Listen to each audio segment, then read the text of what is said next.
Oke, baik. Jadi kita secara resmi memulai kelas kita pada malam hari ini.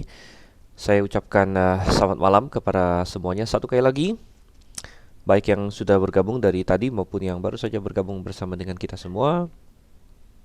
Dan puji syukur bahwa kita uh, ada kesempatan ya pada malam hari ini untuk kembali berjumpa, kembali bersama-sama di dalam kelas kita di Gids Online di sini. Semester ini kita kelasnya adalah pneumatologi. Oke, dan saya lihat sudah cukup banyak yang bergabung. Ada Pak Solihin dari Bandung, Pak Andreas dari Surabaya, kalau saya tidak salah, ya benar. Pak Fremi dari Jambi ya. Em, ada Ibu Purba dari Tarut dari Siantar. Mm-mm. Dan Pak Semi ya, sahabat bergabung Pak Semi dari New York. Ini yang paling jauh sepertinya. Jadi Pak Semi pagi di sana ya. Jam berapa Pak Semi di New York sekarang jam berapa? Em, biasanya beda 12 jam ya. Ya jam jam 7 pagi benar ya. Jadi selamat bergabung dan teman-teman sekalian yang ada di sekitar Jakarta ya, Jakarta dan sekitarnya juga selamat bergabung. Jadi inilah salah satu uh, berkat teknologi gitu ya, di mana kita berjauhan sedemikian rupa namun kita semua bisa digabungkan. Nah, ini adalah keuntungan teknologi dan teknologi banyak bisa dipakai untuk hal-hal yang kurang baik. Namun tentunya kita sebagai anak-anak Tuhan uh, wajib dan perlu untuk memakai teknologi untuk kebaikan juga, gitu ya. Dan termasuk salah satunya adalah kita bisa menggunakan teknologi sebagai media kita pada malam hari ini untuk belajar firman Tuhan lebih mendalam lagi. Oke, dan tentu juga saya mengucapkan ya selamat tahun baru bagi kita semua, terutama yang merayakan tahun baru versi kalender bulan, gitu, atau disebut Imlek, gitu ya, Imlek, dan sering disebut sebagai Chinese New Year atau tahun baru Cina atau Tionghoa. Tetapi sebenarnya um, selain negara Cina ada beberapa negara lain yang juga mengikuti kalender yang serupa sebenarnya, sehingga mungkin lebih tepatnya adalah tahun baru Imlek, dan Imlek itu secara literal berarti kalender bulan ya. Jadi uh, kalender internasional yang kita ikuti yang 1 Januari itu tentu sudah internasional, dan itu adalah berdasarkan peredaran bumi terhadap matahari, sehingga 1 tahun itu sekitar 365 seperempat hari. Dan kalender Imlek adalah kalender yang mengikuti peredaran bulan terhadap bumi gitu ya, sehingga 1 bulan ya 30 hari kira-kira, dan akhirnya memang bergeser-bergeser terus ya. Oke, ya puji syukur bahwa 1 tahun lagi sudah berlalu, baik itu secara internasional karena kita sudah lewat bulan Januari maupun dari kalender bulan. Dan saya tidak tahu apakah anda-anda sekalian semua ada pulang kampung atau tidak, atau memang sudah di kampung sendiri gitu ya. Saya sendiri di Jakarta saja. Saya tahu ada beberapa teman-teman kita yang tidak bersama dengan kita malam ini, sepertinya masih di luar kota. Ada Pak Orianto, itu kemarin informasinya dia ada di em, ini ya, di Pulau Karimun. Itu adalah ini tempat dia di sana. Kemudian saya belum dapat kabar dari Pak Stanley. Kadang-kadang Pak Stanley juga mungkin dia di luar kota, gitu ya. Mungkin di Semarang atau sekitarnya begitu. Baik, mari kita memulai acara kita pada malam hari ini. Dan kita akan memulai dengan berdoa terlebih dahulu, ya. Dan uh, biasanya kalau ada yang punya mikrofon, saya bisa undang untuk ikut berdoa. Tapi saya lihat saat ini tidak ada yang lain yang punya mikrofon. Biasanya kemarin itu ada saudara Alyong, ya. Kadang-kadang dia ada kasih webcam juga itu, tapi dia juga sedang pulang kampung, ya. Demikian juga ada saudara Tantio dan saudara Evan, ya, semuanya sedang pulang ke Kalimantan Barat sepertinya. Baik, jadi mari kita bersatu dalam doa. Saya akan pimpin kita dalam doa. Bapa yang di surga, kami mengucap syukur Tuhan untuk kasih setia pada kami, dan puji syukur kami mendapatkan rahmat dan berkat-Mu. Ada kesehatan, ada kesempatan untuk berkumpul walaupun secara jarak jauh dengan teknologi, dan kami dapat belajar pada malam ini. Kami mohon, kami mendambakan pimpinan-Mu, penerangan yang kiranya diberikan oleh Roh Kudus kepada kami, karena kami ingin belajar tentang Roh Kudus itu. Kami ingin belajar tentang pribadi Roh Kudus Tuhan, dan Engkau yang kiranya pimpin sertai kami. Kami berdoa dalam nama Yesus Kristus. Amin. Oke, baik, dan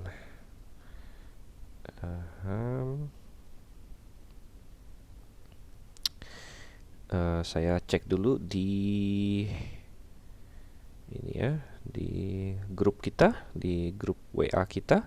Dan kalau Anda belum tergabung ke dalam grup WA yang khusus untuk komunitas Gids Online, silakan beritahu saya akan masukkan Anda ke dalam komunitas tersebut, dalam WA group, di mana kita bisa memberikan informasi misalnya tentang pemberitahuan, ataupun ada tugas, ataupun ada perubahan jadwal misalnya, atau ada yang berhalangan gitu, ya. Oke. Dan kita lihat diktat kita. Jangan lupa bahwa diktat kita ini bisa Anda download, ya. Jadi sudah tersedia di download.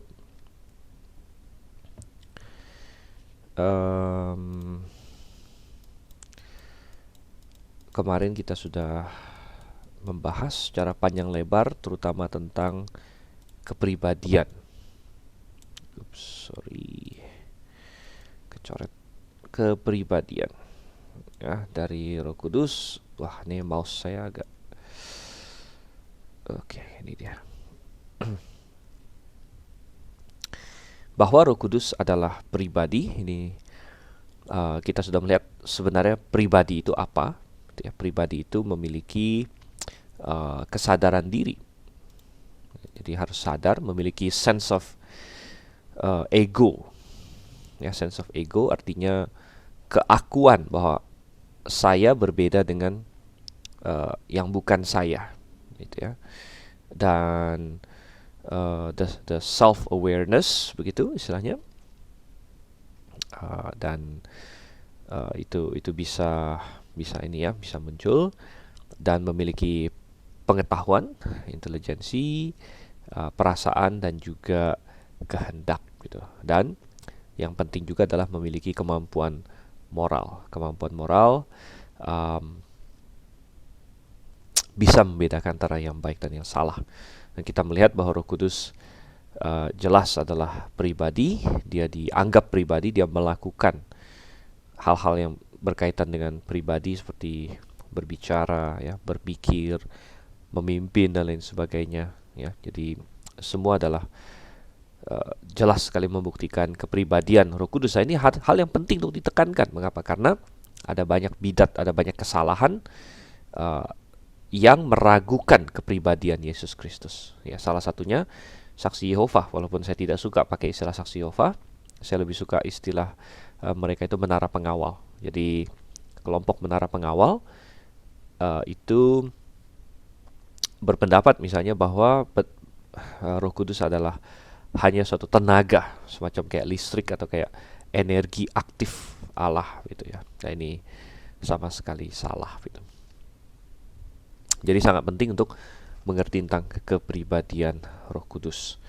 Oke, tapi kita mau berlanjut, bukan hanya kita mau belajar bahwa Alkitab mengajarkan kepribadian Roh Kudus, tapi Alkitab juga mengajarkan keilahian Roh Kudus. Jadi dia bukan hanya sekedar pribadi, dia adalah pribadi Allah, itu pribadi Allah. Oke. Dan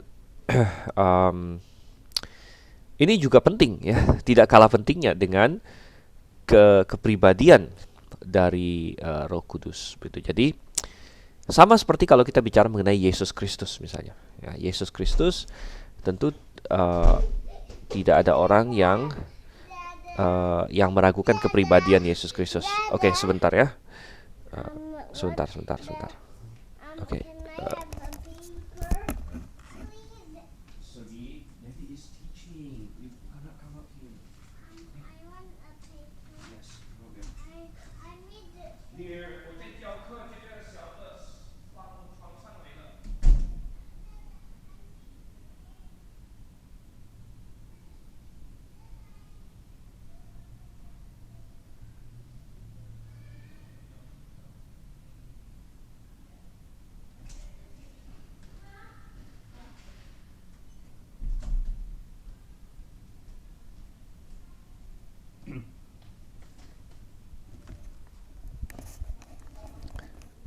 Oke.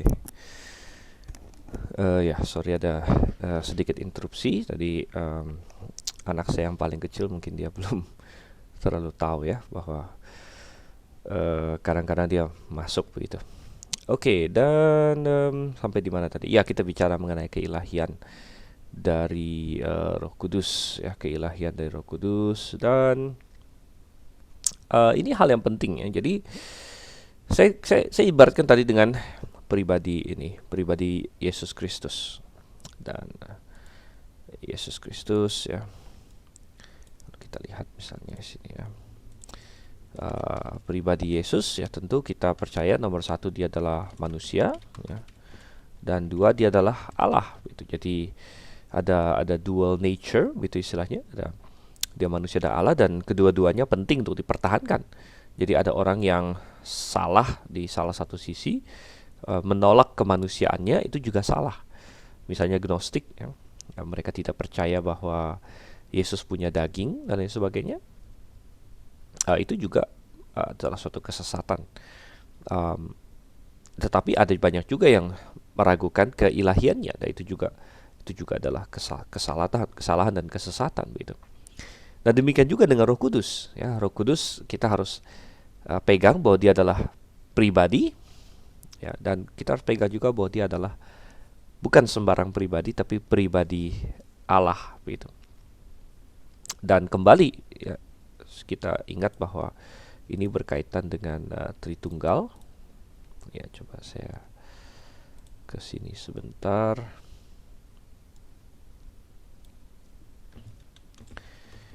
Ya, dan pribadi Tritunggal seperti yang banyak kita bahas di minggu lalu atau dua minggu yang lalu juga, bahwa Tritunggal itu kadang-kadang sulit untuk dianalogikan. Ya, jadi kita memang senang memakai analogi untuk mencoba menjelaskan sesuatu, tapi ada hal-hal yang sulit dianalogikan karena memang unik begitu. Ya, seperti Tuhan Yesus itu manusia sekaligus Allah. Ya, itu juga sulit dianalogikan. Bukan 50-50 ya, bukan setengah Allah setengah manusia, bukan. Kalau setengah kita mungkin banyak analoginya. Ada banyak barang yang setengah-setengah, misalnya setengah apa ya? Atau ya kayak misalnya ada setengah, misalnya kita kawinkan serigala sama anjing ya, sehingga dia setengah serigala setengah anjing begitu. Atau kita misalnya pernikahan antar etnis ya, antar etnis misalnya orang Amerika menikah dengan orang Cina misalnya. Jadi anaknya mungkin orang bilang, wah ini setengah bule ya, setengah Tionghoa begitu. Ya, itu kita paham kalau setengah-setengah. Tapi Yesus Kristus bukan setengah-setengah. Ya, Yesus Kristus 100% Allah, juga 100% manusia. Sehingga kita kita bertanya, kok bisa 100% Allah, 100% manusia? Uh, berarti 200% gitu? Tapi salah satu kunci jawabannya adalah bahwa manusia ini diciptakan menurut gambar dan rupa Allah, gitu. Sehingga Allah bisa datang sebagai manusia tanpa kehilangan keilahiannya, gitu. Ya, tentu ada misteri yang kita tidak bisa pahami, tapi uh, Alkitab menyatakan seperti itu dan kita menerimanya, ya. Demikian juga dengan Tritunggal sebenarnya. Tritunggal, ya, kalau kita mau analogikan, banyak analogi itu ya tidak persis benar, gitu ya. Tapi intinya Tritunggal itu adalah ada satu Allah. Alkitab menyatakan ada satu Allah, ya, Esa, ya, tetapi eksis, ya, dalam 3 pribadi, ya, eksis dalam 3 pribadi. Dan sedikit mirip dengan yang Tuhan Yesus tadi, ya, analogi Tuhan Yesus. Tuhan Yesus kok bisa manusia sekaligus Allah, 100% manusia 100% Allah. Tapi bukan dua, ya, satu menjadi satu, gitu. Kok bisa gitu? Mestinya jadi dua orang dong, satunya manusia, satunya Allah. Enggak, nih dalam satu individu, satu pribadi itu 100% manusia, 100% Allah, gitu. Dan demikian juga dalam satu Allah di sini ada 3 pribadi. Ada pribadi Bapa, pribadi Putra, dan pribadi Roh Kudus, gitu. Jadi Roh Kudus adalah salah satu pribadi Allah, dan pribadi itu artinya apa? Artinya pribadi itu, masing-masing pribadi ini mereka punya pikiran, ya, punya kehendak, ya. Mereka bisa saling berkomunikasi satu dengan yang lain. Misalnya Yesus Kristus bicara dengan Bapaknya, Bapa bicara dengan Putra, Roh Kudus katanya juga ada bicara kepada Allah Bapa, begitu kan? Ketika kita berdoa, Dia membantu kita berdoa, macam-macam.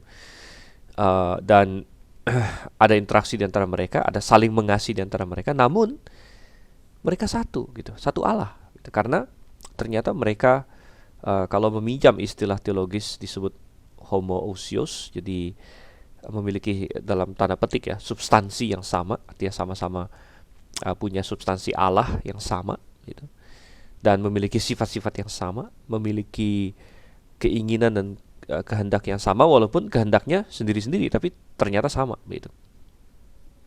Jadi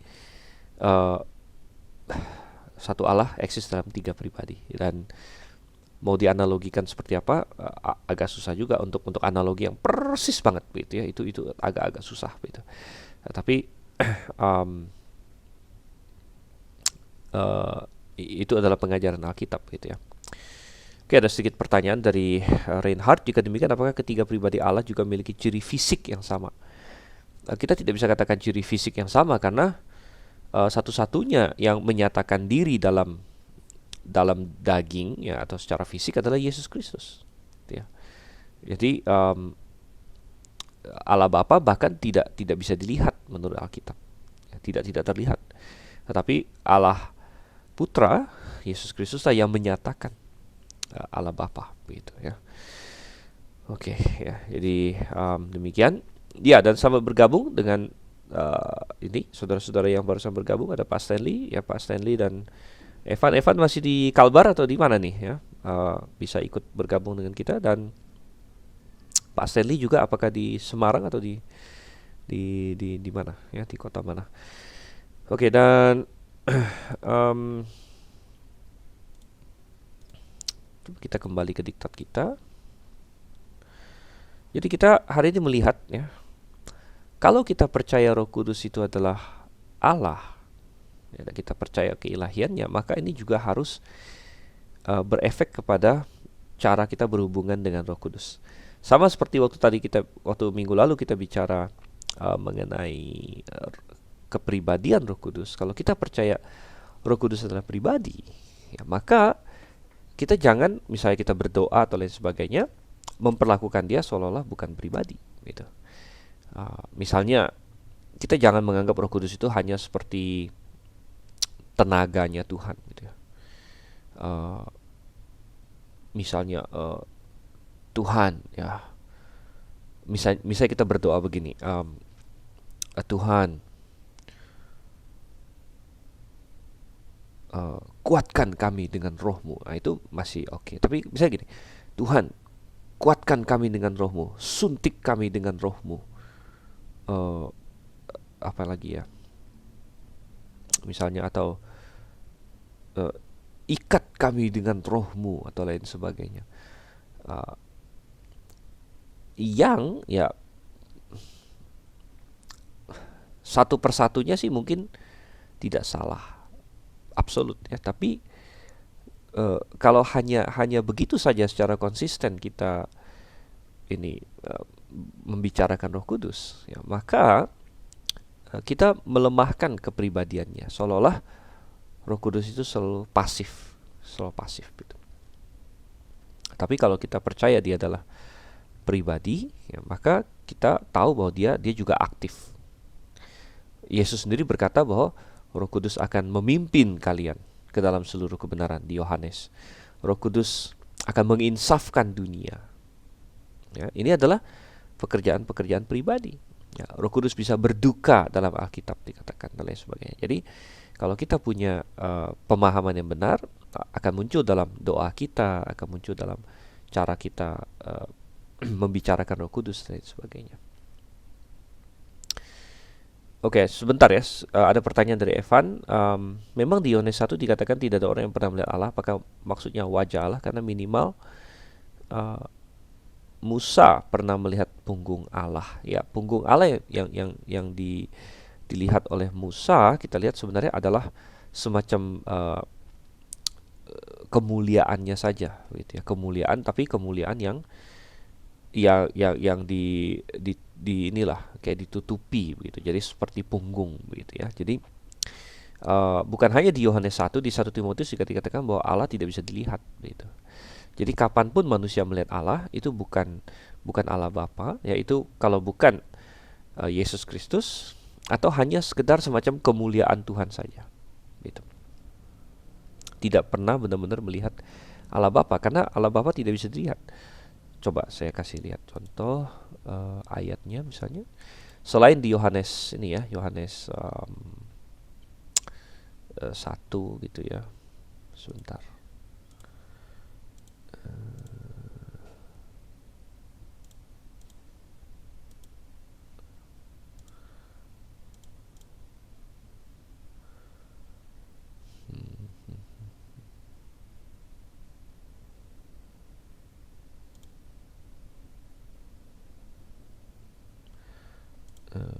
Oke, ini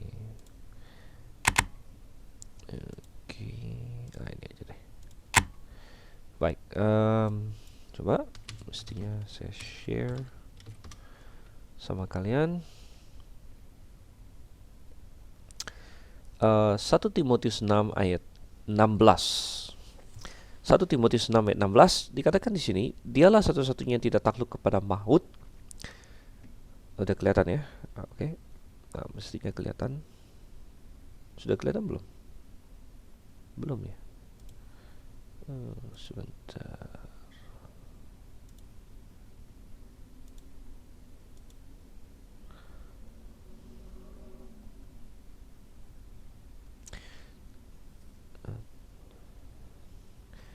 Oke, apakah Alkitabnya sudah kelihatan?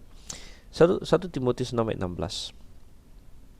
Dialah satu-satunya yang tidak takluk kepada maut, bersemayam dalam terang yang tak terhampiri. Seorang pun tak pernah melihat dia. Katakan sini ya, seorang pun tak pernah melihat dia. Dan memang manusia tidak dapat melihat dia, katanya. Ya, manusia tidak dapat melihat dia. Jadi ya ini suatu pernyataan yang ini ya, yang cukup jelas sebenarnya. Jadi tidak bisa gitu.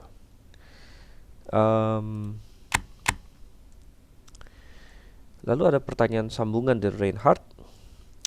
Jika memang secara ciri fisik kita tidak dapat katakan berbeda, kalau begitu apa yang dapat katakan sama? Karena Tuhan Yesus pernah berkata, jika melihat aku maka sudah melihat Bapa. Sebentar. Jika memang secara ciri fisik kita tidak dapat katakan berbeda.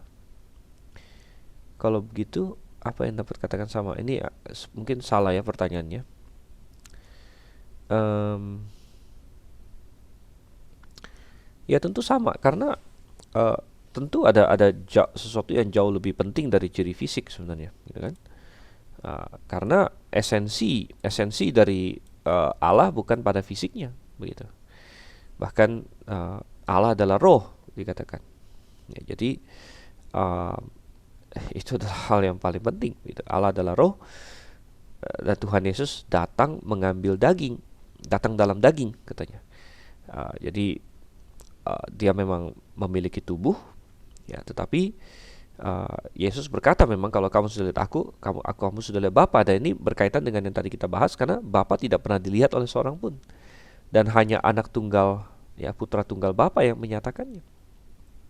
Itu Yesus Kristus. Gitu. Oke ya. Nah, coba kita kembali ke keilahiannya di sini sekarang. Dan kalau kita percaya Roh Kudus adalah Allah, maka kita katakan Roh Kudus bukan hamba orang percaya atau hamba gereja. Nah, kadang-kadang ada orang Kristen yang semacam memperlakukan Roh Kudus seperti hamba, gitu.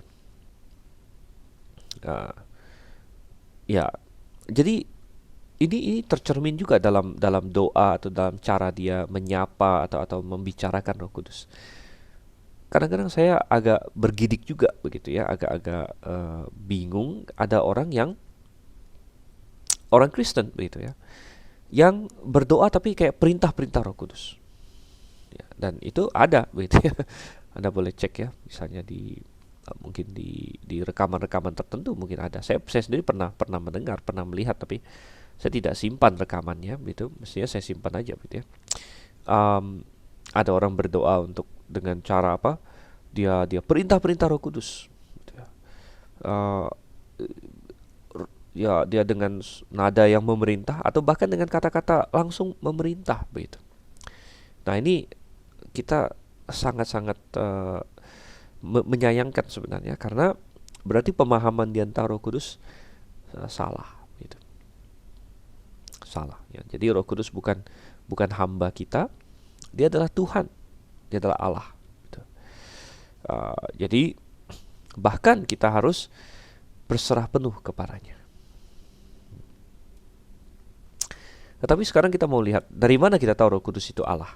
Dari mana kita tahu? Nah, sini ya ada 5 poin dalam diktat kita. Kenapa kita tahu Roh Kudus itu Allah? Pertama, karena gelarnya atau secara langsung dia disebut Allah. Nah, ini adalah simple ya, simple kita percaya dia Allah karena dia disebut Allah.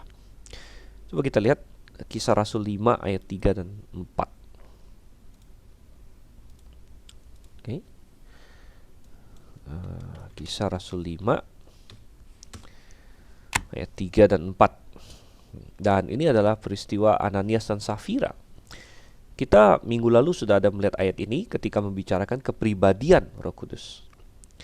Di mana Roh Kudus bisa dibohongi gitu. Kalau bisa dibohongi itu adalah pribadi.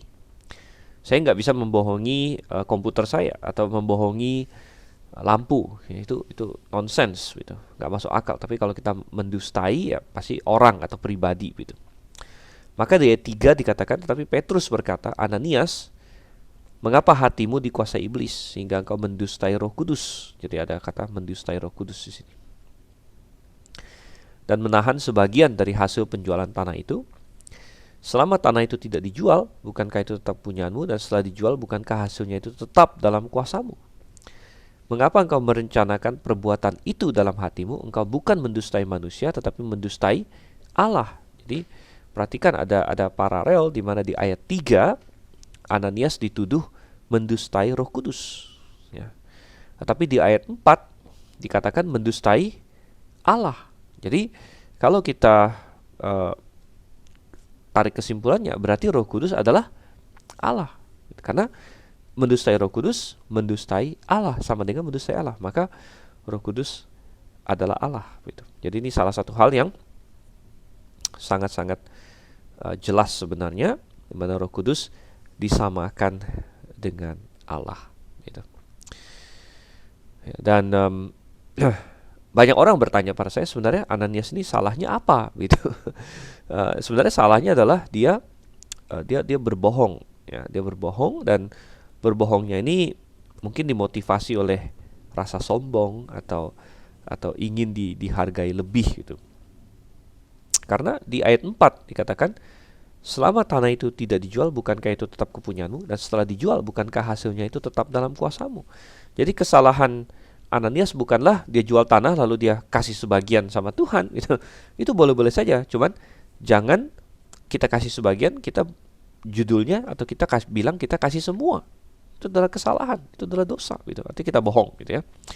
Dan bisa jadi Ananias termotivasi oleh kesombongan, dia ingin tampil atau dia munafik ya, dia ingin dilihat hebat oleh orang, lebih hebat dari yang dia rela gitu.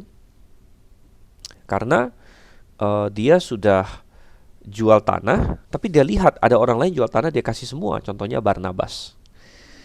Nah, Barnabas kasih semua. Nah, dia juga mau kasih, tapi dia nggak mau kasih semua.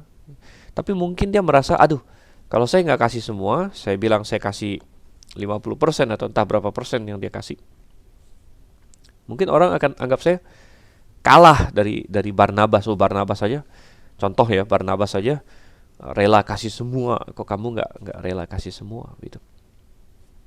Padahal Petrus bilang, sebenarnya terserah kamu gitu, tapi kenapa kamu harus berbohong gitu kan? Tidak kasih semua, tapi kamu bilang kasih semua gitu. Jadi mendustai Roh Kudus, mendustai Allah.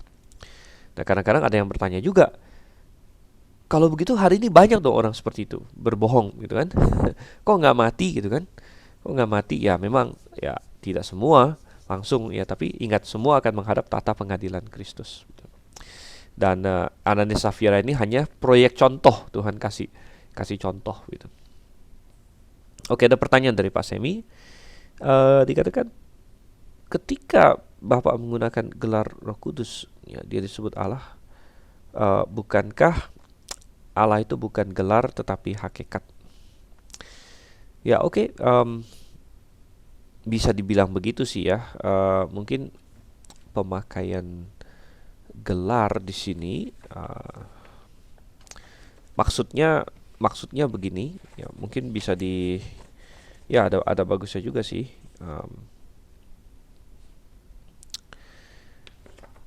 Gelar di sini bukan dalam pengertian kayak gelar apa ya, kayak gelar sarjana atau gelar akademik ya, tapi maksudnya penyebutan gitu, penyebutan kepada Roh Kudus ya. Mungkin saya harus supaya tidak terjadi salah tanggap gitu ya. Jadi gelar di sini maksudnya sebutan bagi Roh Kudus ya. Ya itu mungkin lebih tepat, sebutan untuk Roh Kudus. Oke. Jadi karena dia disebut Allah istilahnya gitu ya, dan Allah itu memang ya, jadi bukan maksud saya gelar dalam pengertian kayak misalnya gelar akademik atau lain sebagainya, bukan seperti itu ya. Atau gelar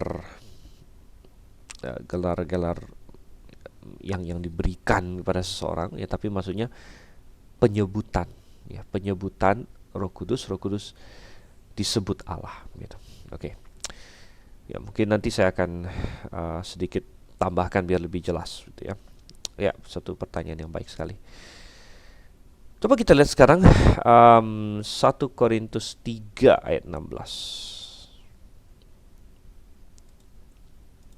Oke.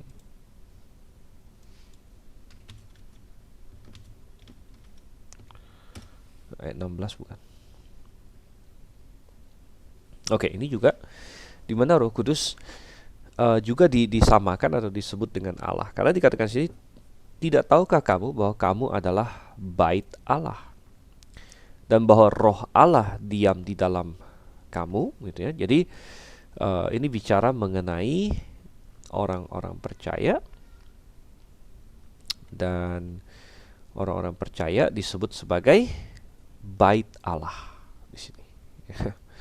Bait Allah, tetapi bait Allah itu artinya apa? Bait Allah itu kan berarti rumahnya Allah, gitu, tempat diamnya Allah. Tapi dikatakan dan bahwa Roh Allah diam dalam kamu. Jadi sama dengan menyamakan Roh Allah itu adalah Allah, gitu. Karena kalian adalah baitnya Allah dan Roh Allah diam dalam kamu. Kalau baitnya Allah, mestinya yang tinggal di dalam bait itu siapa? Ya Allah, begitu kan?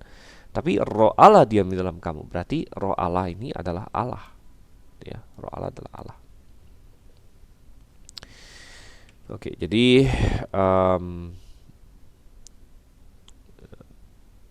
cukup jelas di situ. Sekarang coba kita lihat lagi.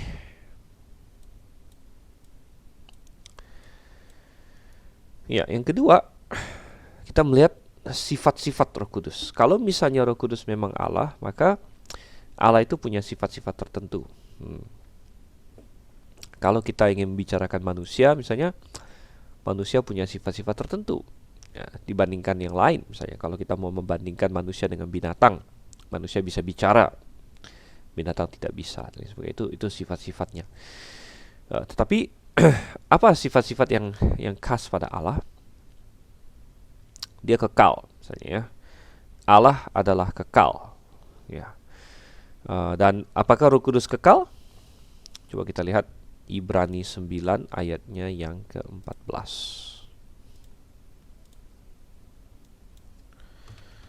Oke.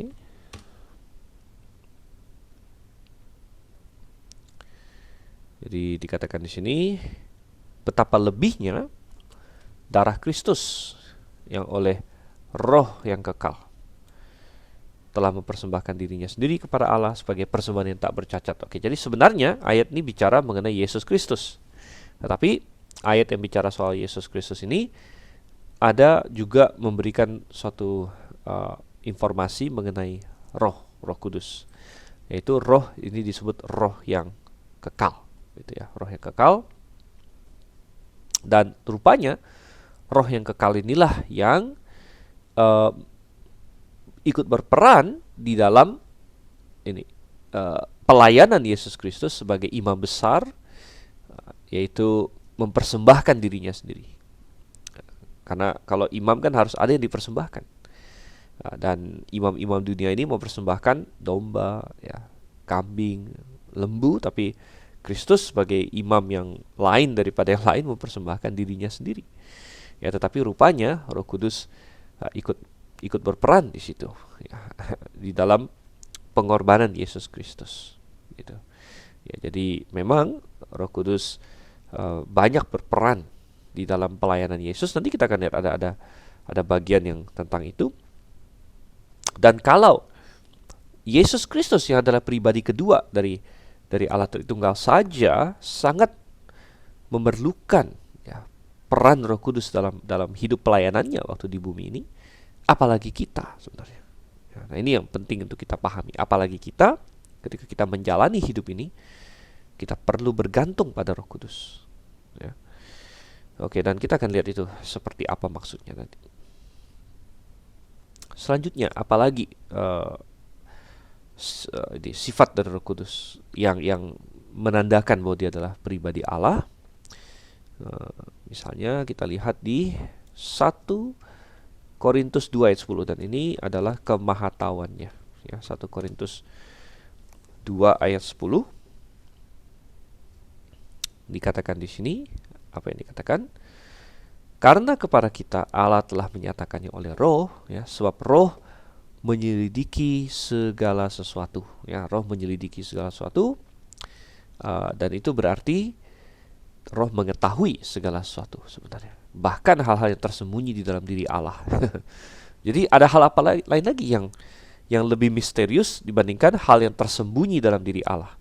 Tidak ada, gitu. Dan kalau hal-hal itu saja diketahui oleh Roh Kudus dan dia menyelidiki segala sesuatu, maka bisa dikatakan bahwa dia tahu segala sesuatu. Dan pribadi yang mengetahui segala sesuatu atau maha tahu tentu adalah pribadi Allah, gitu. Oke, kemudian kita lihat lagi Yohanes, masih dalam masalah ini, ya, maha tahu. Yohanes 14 ayatnya yang ke-26. Tetapi penghibur, yaitu Roh Kudus yang akan diutus oleh Bapa dalam namaku, dialah yang akan mengajarkan segala sesuatu kepadamu. Jadi Roh Kudus mengajarkan segala sesuatu, ya, dan itu berarti dia juga tahu segala sesuatu, Kemudian masih Yohanes 16 ayat 12 sampai ayat yang ke-13. Masih banyak hal yang harus kukatakan kepadamu, tapi sekarang kamu belum dapat menanggungnya.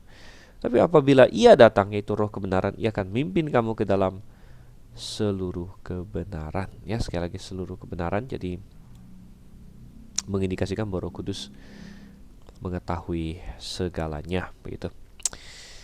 Ya, dan bagaimana penerapannya bagi kita kalau begitu? Ya, kalau kita tahu Roh Kudus itu Maha tahu, ya maka semua yang kita perbuat dia tahu. Ya, kalau dia tahu hal-hal tersembunyi dalam diri Allah, maka dia tahu juga segala sesuatu dalam diri kita. Oleh karena itu dikatakan jangan mendukakan Roh Kudus. Sebagai orang percaya ini suatu peringatan yang penting, jangan mendukakan Roh Kudus. Ya. Nah, kalau Roh Kudus tahu hati kita, dia tahu kita mengasihi Tuhan atau tidak. Dia tahu ketika ada pikiran-pikiran yang tidak benar dalam diri kita. Dia tahu ketika ada kesombongan dalam diri kita. Dia tahu ketika ada noda dan dosa dalam diri kita. Nah, kalau kita sadar bahwa Roh Kudus itu Maha tahu, Roh Kudus yang Maha tahu itu tinggal di dalam hati kita sebagai orang percaya, ya, maka mestinya ya, ingat bahwa kita kelas ya, tapi saya tidak mau kita ikut kelas ini ya, hanya untuk akademik saja. Tapi mari kita terapkan dalam hidup kita. Roh Kudus itu menyertai kita. Nanti kita akan lihat di situ ya peran Roh Kudus dalam hidup orang percaya. Tapi dia Maha tahu. Ini yang kita bahas saat ini. Dia Maha tahu. Dia tahu motivasi kita. Anda berpikir saya bisa bohongin semua orang, tapi dia bisa membohongi Roh Kudus. Ya, dan ini hal yang sangat penting sekali. Oke, nah ada beberapa pertanyaan di sini. Pertama dari Ibu Purba ya, Ibu Purba. Tapi Ibu Purba ini apakah karena namanya italics, apakah masih on ya? Oke, saya jawab saja. Nanti kalau misalnya lagi tidak on, nanti bisa dilihat di ini ya, di uh, di rekaman. Oke, dia bertanya di Kejadian 32 ayat 28, Yakub bergumul dengan Allah dan manusia, apakah yang dimaksud adalah Yesus jika dikaitkan dengan Tritunggal? Ya, benar. Jadi ketika Yakub bergumul dengan seorang pribadi ya, dan terakhir dia bilang aku telah melihat Allah namun hidup katanya. Makanya disebut tempat dia bergumul dia kasih nama Penuel. Penuel itu artinya singkatan dari panim ya, panim penuh. Penuh itu kayak muka, wajah, panim ya, dan El jadi wajah Allah gitu. Nah, itu adalah Yesus Kristus, benar sekali gitu. Dan Reinhard bertanya, apakah Maha tahu dimaksud termasuk foreknowledge atau prapengetahuan? Ya tentu, ya termasuk foreknowledge. Itu adalah kepercayaan kita dan didukung oleh Alkitab. Saya yakin bahwa Allah Maha tahu, dan Maha tahu itu berarti tahu apa yang akan terjadi juga, atau disebut sebagai foreknowledge atau prapengetahuan gitu. Nah, saat ini sedikit ya, walaupun tidak berhubungan langsung, tapi ada sebagian orang Kristen yang hari ini mulai menolak foreknowledge, dan ini mereka disebut sebagai open theism. Kalau ada yang pernah dengar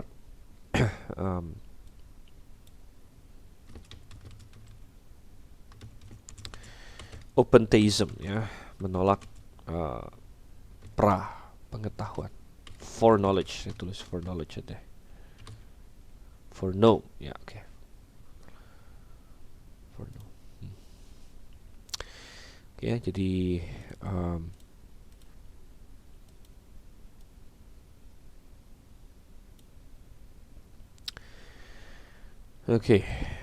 dan berikutnya kita melihat bahwa dia maha kuasa. Maha kuasa, coba kita lihat di dalam Ayub. Ayub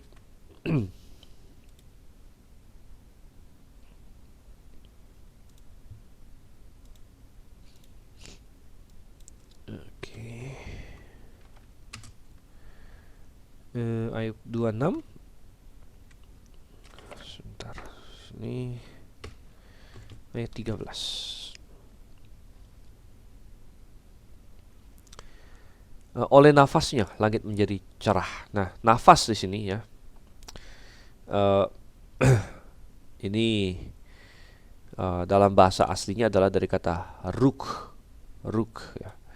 Ini kalau Anda lihat di Alkitab yang saya tayangkan di screen, tentunya di paling kiri ini Alkitab bahasa Indonesia, di tengah-tengah Alkitab KJV, dan paling kanan Alkitab Ibrani atau bahasa asli dalam Perjanjian Lama Ibrani. Jadi ada kata ruk. Dan ruk ini adalah ruh atau roh. Ya, jadi kalau KJV terjemahkan by His Spirit, ya, by His Spirit, ya, melalui rohnya. LAI terjemahkan nafas karena memang ruh atau ruah bisa juga artinya nafas sebenarnya, bisa juga artinya nafas, tapi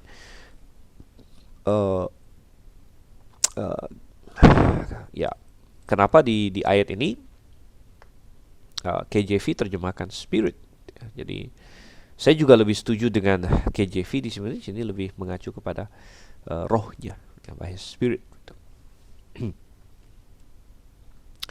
Jadi berarti Roh Kudus berperan dalam penciptaan, dan ini juga nyata ya di dalam kitab Kejadian sendiri. Dalam Kejadian 1 ayat 2 ya, bumi belum berbentuk dan kosong, Roh Allah melayang-layang di atas permukaan air begitu. Dan penciptaan itu adalah tentunya suatu hal yang luar biasa. Itu maha kuasa begitu, karena dari tidak ada menjadi ada begitu. Kalau Anda bisa dari tidak ada apa-apa bisa bikin ada, ya itu berarti Anda sudah maha kuasa sebenarnya di situ. Dan manusia tentu tidak ada yang bisa gitu ya. Oke, dan kembali di sini di diktat kita. Kita lihat di sini dia maha hadir. Maha hadir. Nah, ini juga penting ketika kita membahas Roh Kudus. Kita lihat ya, pertama di Mazmur pasal 139. Mazmur pasal 139 ini Mazmur yang sangat indah. Kalau Anda belum pernah membacanya atau belum pernah menelitinya ya, atau melihatnya dengan baik, ini sangat ini ya. Dari ayat 1 ada beberapa sifat Tuhan yang ditonjolkan di sini. Saya dari ayat 1 sampai ayat dari ayat 2 sampai ayat 7 bicara mengenai kemahahadiran Tuhan. Ya Tuhan, Engkau menyelidiki mengenal aku. Engkau mengetahui kalau aku duduk atau berdiri. Engkau mengerti pikiranku dari jauh. Jadi Tuhan sudah tahu pikiran kita. Engkau memeriksa aku kalau aku berjalan dan berbaring. Segala jalanku Kau maklumi. Sebab sebelum lidahku mengeluarkan perkataan, sesungguhnya semuanya telah Kau ketahui ya Tuhan. Ya, bahkan apa yang mau kita omongkan aja, belum kita omongkan Tuhan sudah tahu bahkan katanya. Nah, ini pra pengetahuan juga yang tadi ditanya oleh Reinhard ya. Jadi Tuhan bukan tahu apa yang kita lakukan, yang belum kita lakukan pun Tuhan sudah tahu begitu. Nah, ayat 5, dari belakang dan dari depan Kau mengurung aku, dan Kau menaruh tanganmu ke atasku. Ya, terlalu ajaib bagiku pengetahuan itu, terlalu tinggi, tidak sanggup aku mencapainya. Oke, itu bicara mengenai kemahatauan. Nah, dari ayat 7 sampai dengan ayat 12 ya, itu bicara mengenai kemahahadiran Tuhan. Tuhan ada di mana-mana. Ya, tadi ayat 1 sampai 6 Maha tahu, ayat 7 sampai 12 Maha hadir. Kemana aku dapat pergi menjauhi rohmu? Ya. Kemana aku dapat lari dari hadapanmu? Ya, jadi tidak dapat pergi menjauhi roh Tuhan. Ya, maka sama dengan roh Tuhan itu ada di mana-mana. Dia maha hadir gitu ya. Nah, ayat 8, jika aku mendaki ke langit, Kau ada di sana, dan lain sebagainya. Jika aku terbang dengan sayap fajar dan membuat kediaman di ujung laut, ada di sana. Jadi ini Mazmur yang sangat indah tentang sifat-sifat Tuhan. Dan dari 13 adalah sifat penciptaan, atau artinya Allah sebagai pencipta itu dinyatakan gitu ya. Ya, ini suatu Mazmur yang sangat indah. Selain di Mazmur 139 juga di um, 1 Korintus 3 ayat 16 ya. Dan itu tadi sudah kita baca. Ini mengenai Roh Kudus mendiami manusia. Tidak tahukah kamu bahwa kamu adalah bait Allah dan Roh Allah diam di dalam kamu ya.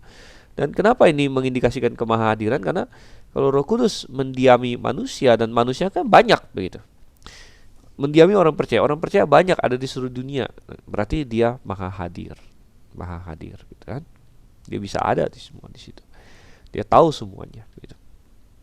Nah, makanya kita bilang bahwa uh, adalah salah untuk berdoa misalnya kepada Maria misalnya dari teman-teman kita yang Katolik. Kita bilang adalah kesalahan dan mereka selalu bilang tidak apa-apa, kita kan menghormati Maria dan lain sebagainya. Ya, kalau menghormati sih nggak masalah ya, tapi kalau berdoa sama Maria itu sudah lebih dari menghormati, melainkan memberikan semacam sifat keilahian kepada dia. Karena kalau kita berdoa sama Maria, Anda bisa bayangkan di seluruh dunia ada berapa orang yang berdoa sama Maria ya, sekaligus. Jadi Maria harus ada di segala tempat itu untuk mendengarkan doa mereka. Nah, itu berarti dia sudah seperti Allah gitu. Jadi itu tidak mungkin gitu ya. Oke, dan ya bahwa Roh Kudus mendiami semua orang percaya muncul juga di ayat-ayat lain ya, Roma 8 ayat 9 misalnya.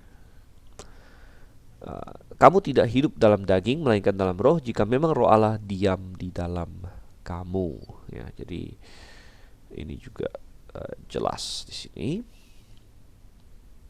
Itu kemahahadiran dari Roh Kudus. Dan sekali lagi penerapannya ada apa pada kita? Penerapannya adalah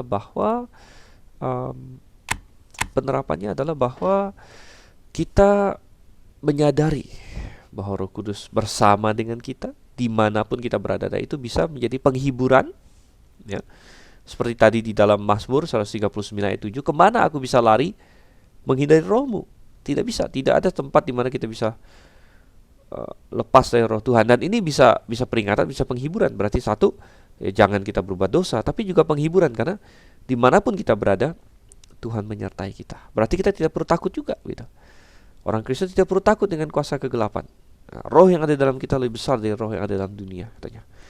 Anda jalan malam-malam lewat kuburan. Wah, kalau orang dunia, atau tempat yang angker katanya kan, angker ya. Kalau orang Kristen mestinya nggak masalah gitu ya. Roh Kudus ada di semua tempat. Ya, dia maha hadir, dia ada bersama dengan kita. Ya, dan ya itu hal yang penting. Oke, ada pertanyaan sekarang ya dari Pak Sunario. Pak Steven, bagaimana Roh Kudus mengajar orang percaya? Oh ya, bagaimana Roh Kudus mengajar orang percaya ya? Ya, jawabannya adalah terutama melalui firman Tuhan. Terutama melalui firman Tuhan ya. Karena dia nanti kita akan lihat ya. Misalnya, coba saya ambil contoh ya. Oh, saya ingat minggu lalu misalnya ada yang bertanya, saya lupa siapa, bagaimana cara Roh Kudus berbicara dengan manusia, gitu kan? Bagaimana cara Roh Kudus bicara dengan manusia dan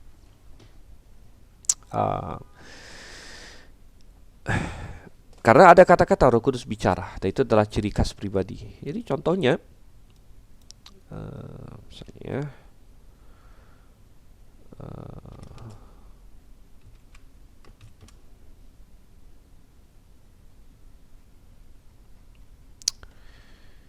Oke, dan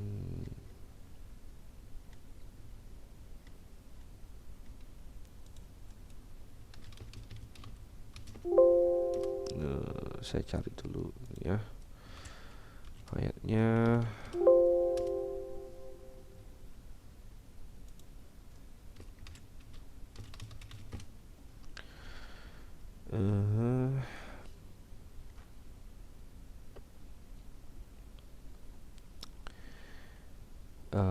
Misalnya ya, ya Daud ya, misalnya Daud sendiri oleh pimpinan Roh Kudus berkata. Jadi Roh Kudus berkata atau ya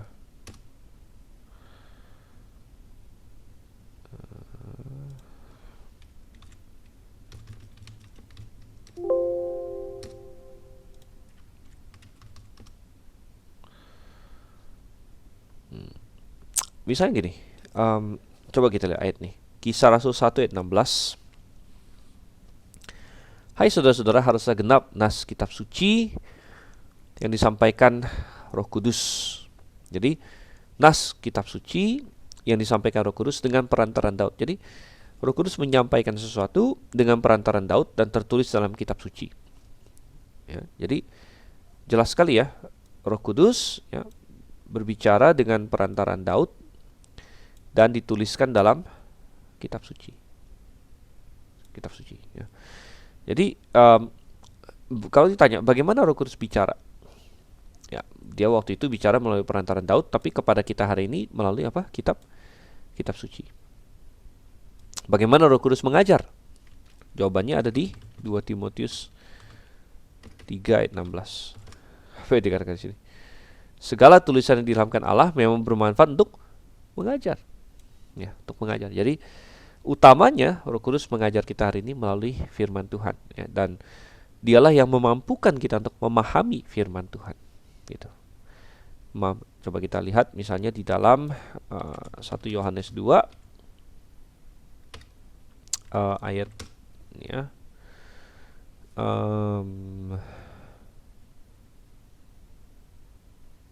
Oke. 1 Yohanes 2 ayatnya yang ke ini ayat 20 misalnya. Nah, tetapi kamu telah beroleh pengurapan dari yang kudus, dan demikian kamu semua mengetahuinya. Dan ingat bahwa Roh Kudus di dalam Perjanjian Lama salah satu simbolnya adalah minyak, ya, minyak urapan. Dan Alkitab mengajarkan di sini bahwa semua orang yang percaya sudah memiliki Roh Kudus, sudah diurapi, sebenarnya sudah diurapi. Dari 27, sebab di dalam diri kamu tetap ada pengurapan yang telah kamu terima daripadanya. Karena itu tidak perlu kamu diajar oleh orang lain, tapi sebagaimana pengurapannya mengajar kamu tentang segala sesuatu, dan pengajarnya itu benar, tidak dusta. Jadi pengurapannya mengajarkan kita tentang segala sesuatu, dan ini bicara mengenai Roh Kudus sebenarnya. Roh Kudus memampukan kita untuk memahami segala firman Tuhan. Ya. Oke, dan rupanya dari tadi saya nggak kasih Alkitab baik, tapi ayat-ayat tadi ini ya, moga-moga bisa dicatat atau dipahami. Ada pertanyaan dari Pak Fremi, Roh Allah tinggal dalam orang percaya. Bagaimana dengan orang yang tidak percaya? Apa roh yang ada padanya? Ya, orang yang tidak percaya ya dia punya roh dia sendiri, karena tiap manusia punya roh. Dan ya mungkin ada yang bertanya, apakah roh jahat bisa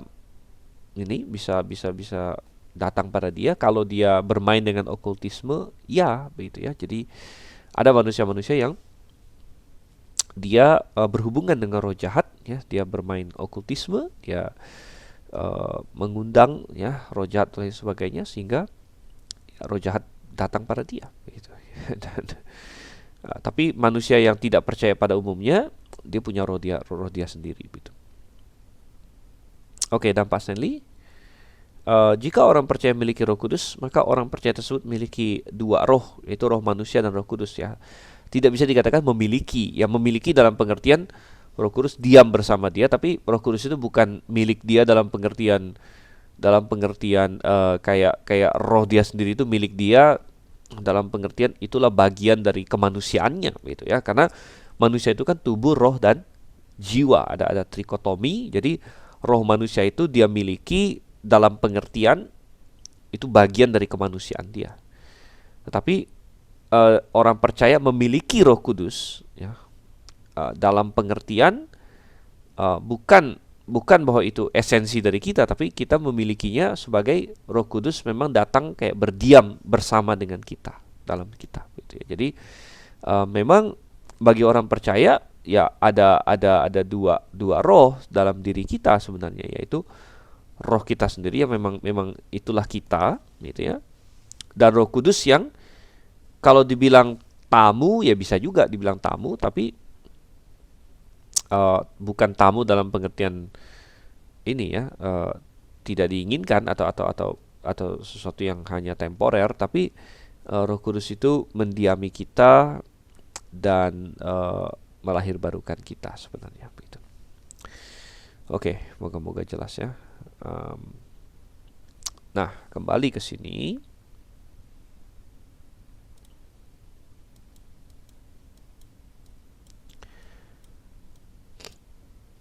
Nah, sekarang kita mau lihat yang nomor 3, yaitu pekerjaan Roh Kudus. Nah, ini penting juga untuk dipahami karena apa sih pekerjaan Roh Kudus? Nah, pekerjaan Roh Kudus banyak ya. Banyak dan bukan hanya ini saja, tetapi yang di sini yang kita berikan adalah untuk membuktikan keilahiannya. Jadi pekerjaan-pekerjaan yang membuktikan keilahiannya. Nanti di bagian lain kita akan bahas lagi pekerjaan-pekerjaannya yang lain lagi. Oke, misalnya apa yang dikerjakan Roh Kudus yang membuktikan bahwa Dia itu Allah? Satu, Dia ikut serta dalam penciptaan atau Dia menciptakan. Gitu. Tadi sebagian ini sudah kita baca, misalnya yang tadi ini ya, bahwa Dia menciptakan di Ayub 26 ayat 13 ya, tadi kata nafas itu sebenarnya kata roh, ini sudah kita buka tadi. Kemudian apa lagi? Ayub 3:3-4 dan Mazmur 104 ayat 30. Coba kita lihat ya. Oke. Ayub 3:3-4. Roh Allah telah membuat aku. Roh Allah telah membuat aku, katanya ya. Dan nafas yang maha kuasa membuat aku hidup. Jadi ada paralel antara roh Allah dengan nafas juga. Nafas. Walaupun kata yang berbeda dipakai. Tapi roh Allah telah membuat aku. Jadi menciptakan manusia. Itu. Menciptakan manusia. Tadi Mazmur 104 ayat 30. Apabila engkau mengirim rohmu, mereka tercipta dan engkau membaharui muka bumi. Jadi dengan Roh Kudus ya terciptalah manusia. Dan ini bukan hanya sembarang penciptaan, malah spesifik juga ini adalah penciptaan manusia gitu.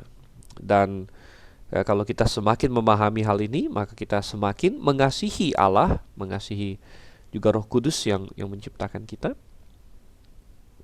Dan semakin kita harus taat kepada Dia gitu. Terutama karena Dia pencipta. Jadi taat kepada pencipta itu bukan hanya karena kita mengucap syukur dan sebagainya, tapi juga itu hal yang paling logis dilakukan. Karena apa? Tentunya pencipta kita yang paling tahu manusia itu harusnya seperti apa, baru paling efektif, paling bahagia, paling bagus begitu. Kalau misalnya pencipta sesuatu ya, misalnya handphone, Anda ya rata-rata semua manusia punya handphone sekarang ya. Kita semua punya handphone. Handphone ini tentunya ada spesifikasi dari penciptanya, produsennya gitu. Ini harus diperlakukan seperti apa, harus bagaimana ya. Misalnya kita tahu bahwa handphone ini jangan dicelup di air ya, semua orang tahu kan, handphone jangan dicelup di air ya, karena handphone Anda tidak tahan air begitu. Nah, tetapi kalau ada orang yang iseng dia celup-celup ke air, ya kalau rusak jangan salahkan penciptanya gitu ya. Dan manusia ini ya Roh Kudus ciptakan. Dan setiap kali kita melawan Roh Kudus, setiap kali kita menyedihkan Roh Kudus, sebenarnya kita bukan hanya menyedihkan Dia, kita juga merusak kebahagiaan kita sendiri. Ya, karena kita beroperasi di luar dari spesifikasi Tuhan sebenarnya. Ya. Dan makanya hidup kita jadi kacau balau. Orang yang menikah, tapi menikah tidak sesuai dengan kehendak Tuhan. Lalu hubungan suami istri tidak sesuai dengan firman Tuhan misalnya. Lalu kacau balau, lalu tidak bahagia. Ya, jangan salahkan Tuhan sebenarnya. Karena dia tidak mau ikut dengan spesifikasi atau tata cara yang Tuhan berikan. Dan banyak sekali hari ini yang terjadi ya. Orang bikin jemaat tapi tidak sesuai dengan spesifikasi Tuhan. Mau melayani Tuhan tapi tidak sesuai dengan spesifikasi Tuhan. Misalnya Tuhan kasih syarat seorang penilik, ya, di dalam syarat penilik di dalam 1 Timotius. Kalau orang mau menjadi gembala sidang atau penilik, ya, ini syarat dari Tuhan. Tapi berapa banyak gereja hari ini yang mengikuti itu? Ya, misalnya syarat penilik apa? Suami dari satu orang istri. Ya. Hari ini banyak dalam tanda kutip wanita jadi pendeta, ya, wanita jadi pendeta begitu, perempuan, dan itu di justifikasi oleh banyak gereja. Lalu kita harus mengikuti perkembangan zaman, ya. Kita harus, ya, menyesuaikan diri dengan apa apa istilahnya, menyesuaikan diri dengan, ya, gelombang kemajuan begitu dan lain sebagainya, ya. Jadi spesifikasi yang Tuhan kasih ditinggalkan, ya, maka kita bilang jangan heran kalau misalnya kacau balau begitu, ya. Atau sudah tahu orang ini, ya, punya istri lebih dari satu dan sebagainya, masih jadi gembala juga, ya, itu kacau juga gitu. Jadi intinya Roh Kudus menciptakan kita,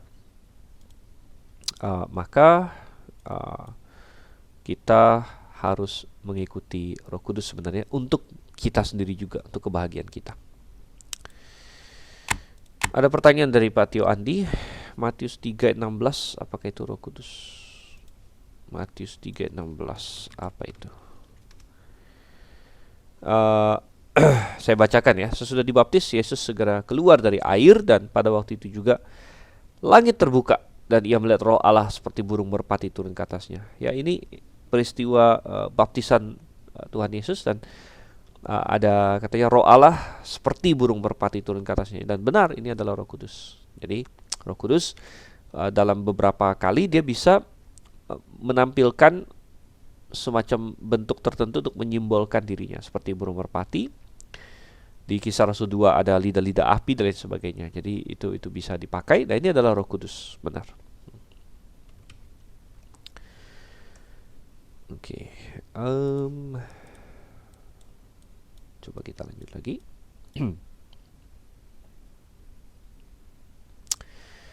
Oke, kalau tadi penciptaan, tentu yang bisa menciptakan adalah Tuhan. Jadi ini membuktikan keilahian Roh Kudus. Kemudian Roh Kudus memberikan hidup. Memberikan hidup ini juga adalah ciri khas Tuhan. Karena memberikan hidup itu dilakukan oleh masing-masing pribadi Tritunggal. Misalnya Allah Bapa memberikan hidup. Contoh Kejadian 2:7, ini berhubungan dengan penciptaan, di mana Allah menghembuskan nafas, ya, atau memberikan nafas pada manusia, dan manusia menjadi makhluk hidup, ya. Kemudian Yohanes 6:33 juga dilakukan oleh putra, sang putra Yesus Kristus. Coba saya berikan di sini. Yohanes 6:33. Dikatakan karena roti yang dari Allah ialah roti yang turun dari sorga dan yang memberi hidup kepada dunia. Memberi hidup, ya, jadi jelas memberi hidup kepada dunia. Tapi bukan hanya itu, sekarang Roh Kudus. Roma 8:2. Roh yang memberi hidup. Roh yang memberi hidup dikatakan. Jadi kalau dalam bahasa KJV, the spirit of life. Roh yang memberi hidup. Jadi, ya, memberi hidup, dan Tuhan adalah sumber kehidupan. Kalau Roh bisa memberi hidup, berarti Roh itu adalah Tuhan sendiri juga. Dan apa penerapannya ini bagi kita? Penerapannya bagi kita adalah kita sadar bahwa hidup kita ini kita dapatkan dari Tuhan, ya, salah satunya dari Roh Kudus. Karena dia adalah pribadi Tritunggal, dia memberikan kita hidup, gitu, ya. Dan kita mengucap syukur kepadanya, dan kita hidup bagi dia. Karena dia yang memberikan kita hidup, maka layaklah kita hidup bagi dia. Kadang-kadang banyak orang Kristen merasa, oh Tuhan, aku siap mati bagi Engkau, ya. Tapi Tuhan bilang, ya bagaimana dengan hidup bagi aku? Hidup bagi Tuhan. Ya, ya, kalau kita mau hidup bagi Tuhan, kadang-kadang lebih susah daripada mati bagi Tuhan. Ya. Karena hidup bagi Tuhan berarti tiap-tiap hari kita hidup bagi Tuhan. Ya, tapi kita bilang disitulah kita berkata, yes, Tuhan yang kasih saya hidup, maka sepantasnya lah saya hidup bagi Tuhan. Ya. Nah, selain itu kita lanjut lagi, ada juga dia memberikan inspirasi kepada para nabi, ya, tidak menginspirasikan firman Tuhan gitu. Nah, ini penting ya. Coba kita lihat beberapa ayat. 2 Petrus 1 ayat 21. 2 Petrus 1 21. Sebab tidak pernah nubuat dihasilkan oleh kehendak manusia, tapi oleh dorongan Roh Kudus. Orang-orang berbicara atas nama Allah. Jadi ini bicara mengenai doktrin inspirasi. Saudara, ya, inspirasi. Dan ini sangat menarik. Ayat yang paling sering dipakai untuk inspirasi kan 2 Timotius 3 ayat 16. Coba saya bacakan ya. Segala tulisan yang diilhamkan Allah memang bermanfaat untuk mengajar. Nah, diilhamkan katanya sini, diilhamkan dalam bahasa ininya inspiration. Inspiration. Nah, dalam bahasa Yunaninya adalah theopneustos sini ya, theopneustos. Nah, kalau Anda perhatikan kata pneustos ini mirip dengan pneuma ya. Pneuma kan roh ya. Theopneustos. Jadi karena saya pernah katakan pneuma itu bisa roh, bisa juga nafas. Dan kalau kita bicara inspirasi, kalau kita bicara bahasa kedokteran, inspirasi itu bisa juga berarti tarik nafas. Ya, tarik nafas. Ada inspirasi, tarik nafas, ekspirasi itu buang nafas atau dinafaskan keluar gitu. Jadi maksudnya gimana sih? Ya, maksudnya adalah bahwa kalau kita bicara, apa yang kita lakukan ketika kita bicara? Ketika kita bicara, kita sebenarnya menafaskan. Jadi karena bagaimana cara manusia membuat suara? Membuat suara itu dengan cara ada udara yang kita dorong dari paru-paru kita, menggetarkan pita suara kita. Jadi kita harus nafas keluar. Kalau Anda tidak bernafas, Anda tutup hidung, tutup mulut, coba ya, Anda nggak akan bisa ngomong. Karena suara itu adalah hasil dari kita bernafas sebenarnya, tapi melalui pita suara. Jadi dan mulut kita juga membentuk membentuk inilah huruf-huruf atau silabel-silabel gitu. Jadi pengilhaman Allah itu adalah intinya theopneustos di sini. Theopneustos itu berarti apa? Allah menafasi. Nah, menafasi itu ada hubungan dengan roh tadi ya, pneuma. Jadi bahasa aslinya sama. Jadi Roh Kudus yang bekerja, sehingga manusia, Tuhan pakai manusia, nabi-nabi ketika mereka bicara dan menuliskan apa yang mereka bicarakan, maka apa yang mereka tuliskan itu tidak lain tidak bukan adalah firman Tuhan. Ya, firman Tuhan. Jadi itu adalah inspirasi, gitu ya. Inspirasi ini adalah doktrin yang sangat penting sekali.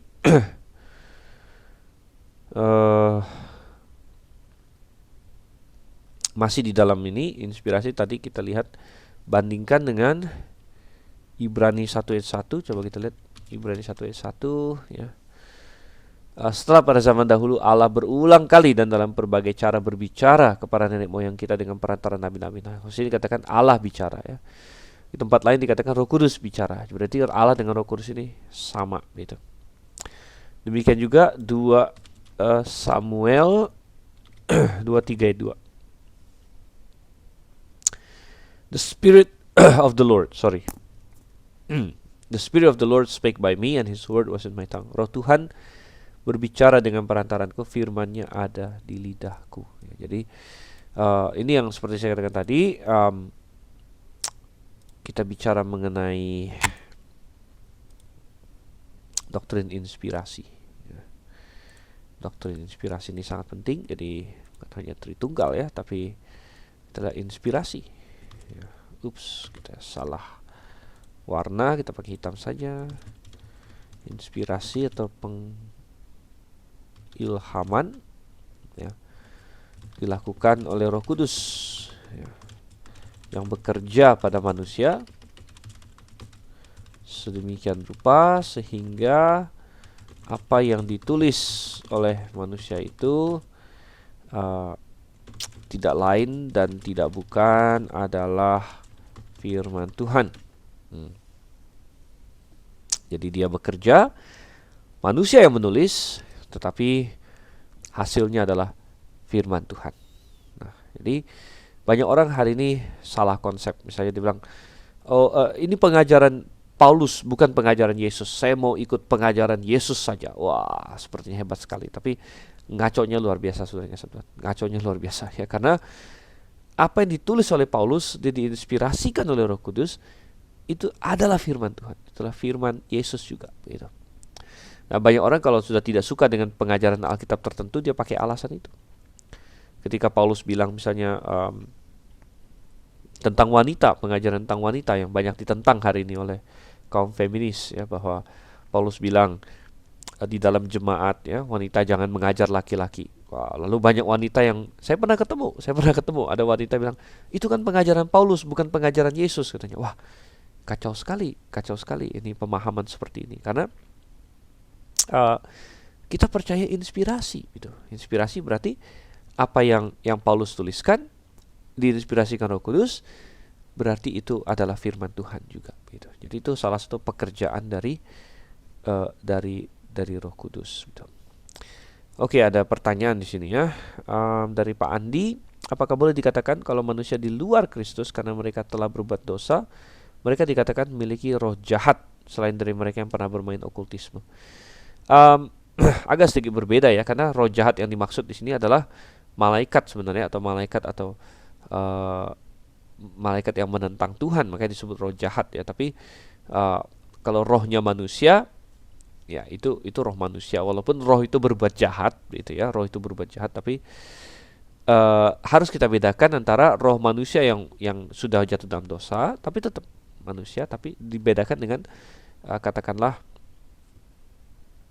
yang kita sebut roh kotor, unclean spirits, atau daimon, ya, daimonion, yang adalah roh-roh yang sudah ada malaikat yang jatuh dalam dosa, gitu. Jadi harus kita bedakan. Kita lebih memakai istilah roh jahat kepada malaikat-malaikat yang sudah jatuh, sudah berbuat dosa, gitu. Oke, baik. Jadi itu pertanyaannya. Dan ya, saya akan uh, ini sebentar. Oke. Ya, baik. Kita akan break sebentar. Ada kesempatan break bagi Anda mahasiswa-mahasiswi sekalian. Mungkin Anda mau ke WC. Saya sendiri juga perlu sedikit ini minum, ya, dan suara saya agak bindeng sedikit karena. Jadi kita break sebentar, ya, break sekitar 5 menit. Ya, 5 menit kita ketemu lagi.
Oke, iya.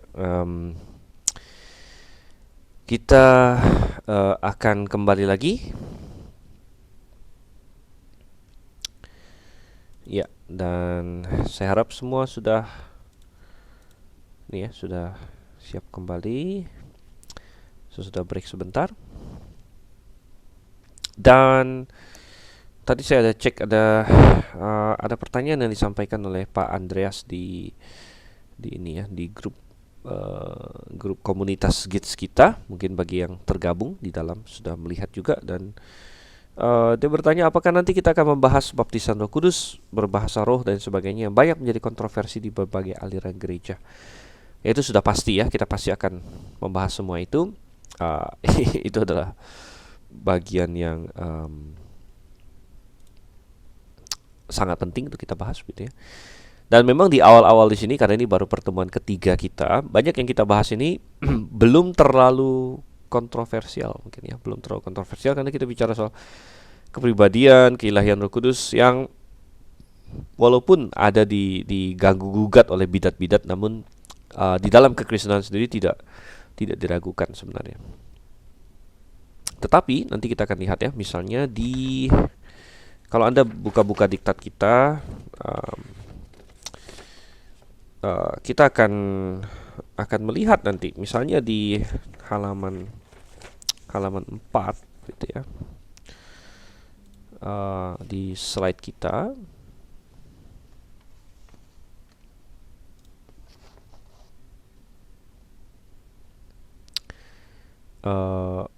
halaman 4 slide kita ya, sorry bukan halaman 4, halaman 5 misalnya.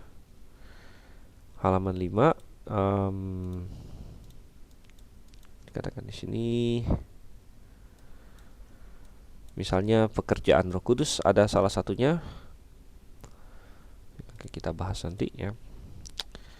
Baptisan dalam Roh Kudus, sorry pakai warna merah. Ada penuh dengan Roh Kudus, itu apa maksudnya? Ada karunia-karunia Roh Kudus ya. Dan terutama nanti kita akan menyambung ke diktat kita yang kedua nanti, yaitu diktat tentang karismatikisme gitu. Jadi diktat yang kita pegang sekarang ini baru untuk setengah ini ya, setengah pelajaran lah gitu. Oke, jadi jangan khawatir, walaupun di awal-awal sini mungkin yang kita bahas belum yang kontroversial sekali begitu, tapi penting sebagai dasar, sebagai fondasi. Oke, kita lanjut lagi sekarang. Roh Kudus melahirbarukan. Ya, ini adalah pekerjaan Roh Kudus juga yang membuktikan keilahiannya. Dia melahirbarukan, dan Yohanes 3 ayat 3 sampai 8, saya rasa tidak perlu kita buka situ. Nikodemus ya, Nikodemus datang kepada Tuhan Yesus malam-malam, dan Tuhan Yesus berkata, kalau kamu tidak dilahirkan kembali, kamu tidak bisa melihat kerajaan Allah. Dilahirkan dari air dan roh ya. Tapi coba kita baca Titus 3 ayat 5. Titus 3 ayat 5.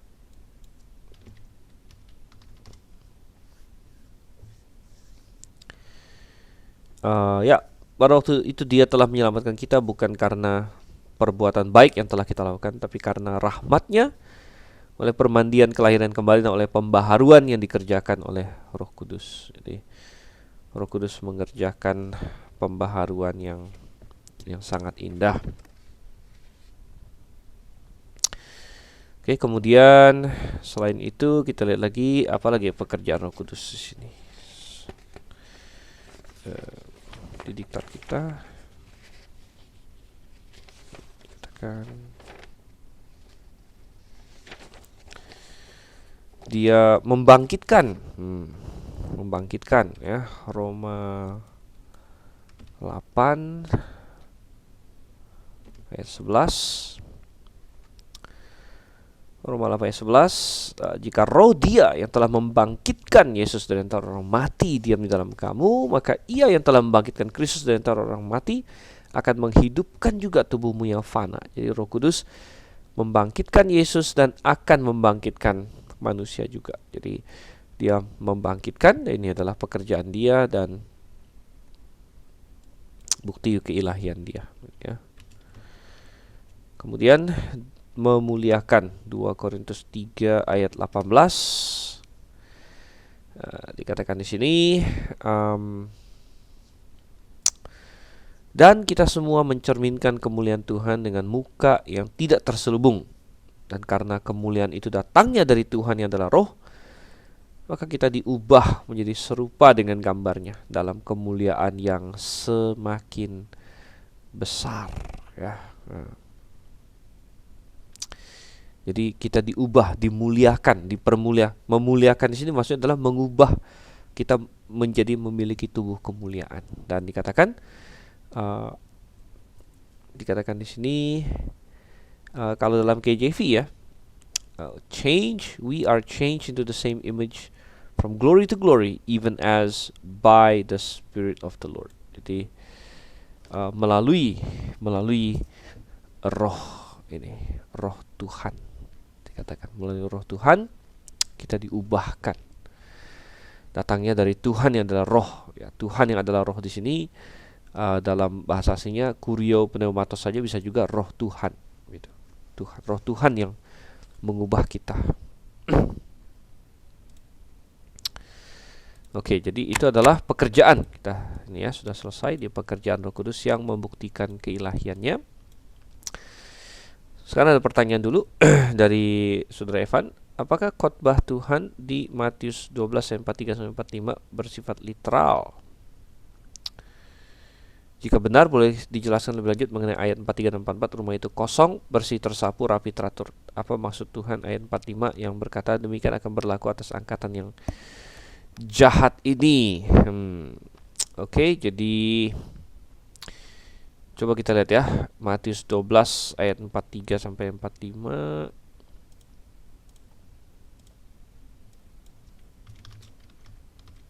Dan di sini Tuhan Yesus memberikan suatu perumpamaan, ya. Apabila roh jahat keluar dari manusia, ia pun mengembara ke tempat-tempat yang tandus mencari perhentian, tapi ia tidak mendapatnya. Lalu ia berkata, aku akan kembali ke rumah yang telah kutinggalkan itu. Jadi rumah di sini itu maksudnya adalah manusia itu, gitu ya, manusia itu. Maka pergilah ia dan mendapati rumah itu kosong, bersih, tersapu dan rapi teratur. Lalu ia keluar dan mengajak 7 roh lain yang lebih jahat daripadanya, mereka masuk dan berdiam di situ. Maka akhirnya keadaan orang itu lebih buruk daripada keadaannya semula. Demikian juga akan berlaku atas angkatan yang jahat ini. Ya, jadi yang dimaksud adalah ketika roh jahat keluar dari seseorang, tapi orang itu tidak ada Roh Kudus, tidak ada Roh Kudus yang masuk, gitu. Jadi tidak diselamatkan, tidak mengenal kebenaran, ya. Maka sebenarnya kondisi dia berbahaya, gitu, karena bisa saja dia kembali lagi. Ya, misalnya seseorang terlibat okultisme, tapi ya karena satu dan lain hal roh jahatnya pergi, tapi dia tidak diselamatkan. Ya, tidak diselamatkan, tidak ada Roh Kudus dalam dirinya, maka dia bisa cenderung masuk lagi ke situ. Bisa saja dia main lagi okultisme, sehingga lebih parah lagi akhirnya, gitu. Karena Tuhan Yesus berkata, ya roh jahat itu bisa bertambah, bisa mengajak temannya, gitu. Dan demikian juga akan berlaku atas angkatan yang jahat ini, karena Tuhan Yesus ada mengusir roh jahat, ya, semasa dia di Palestina waktu itu. Tapi ya artinya mungkin ada sebagian yang tetap tidak percaya pada dia, gitu. Dan akhirnya akan lebih buruk lagi, gitu.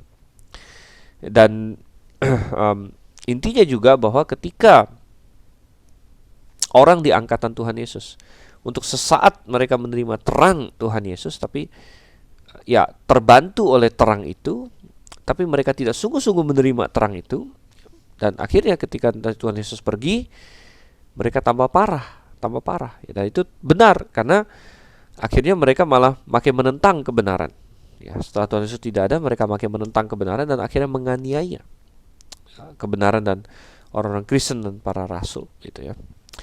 Jadi ini bicara mengenai kondisi akhir yang lebih buruk, begitu. Kondisi akhir yang lebih buruk daripada awalnya karena tidak sungguh-sungguh uh, menerima kebenaran itu. Gitu. Oke, pertanyaan dari Reinhardt menyambung soal foreknowledge dan open theism. Apakah semenjak kekekalan sebelum penciptaan, ketiga pribadi Allah sudah tahu bahwa nanti akan ada manusia yang namanya Petrus akan menyangkal ia 3 kali? Ya jawabannya iya, begitu. Jawabannya iya. um, Makanya itulah foreknowledge kita bilang. Ya, foreknowledge. Dan kalau open theism dia akan berkata Tuhan tidak tahu. Gitu. Tapi kalau Tuhan tidak tahu, bagaimana Tuhan bisa tulis, bisa nubuatkan, gitu kan? Nah, ini jadi masalah bagi mereka. Oke, dan lanjut lagi dalam diktat kita, bukti keilahian Yesus, bukan keilahian Yesus, keilahian Roh Kudus adalah kehormatan yang dimiliki oleh Roh Kudus. Kehormatan yang dimiliki Roh Kudus, jadi Roh Kudus diberikan kehormatan yang sama dengan Allah. Misalnya menghujat Roh Kudus sama dengan menghujat Allah dengan konsekuensi yang sangat besar. Ya. Matius 12 ayat 31 misalnya.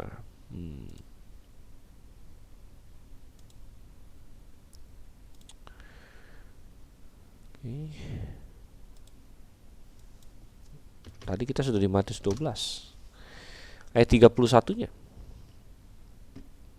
Sebab itu aku berkata kepadamu, segala dosa dan hujat manusia akan diampuni, tetapi hujat terhadap Roh Kudus tidak akan diampuni. Jadi perhatikan bahwa Roh Kudus dikontraskan dengan manusia, karena menghujat manusia bisa diampuni, tapi menghujat Roh Kudus berarti Roh Kudus bukan manusia.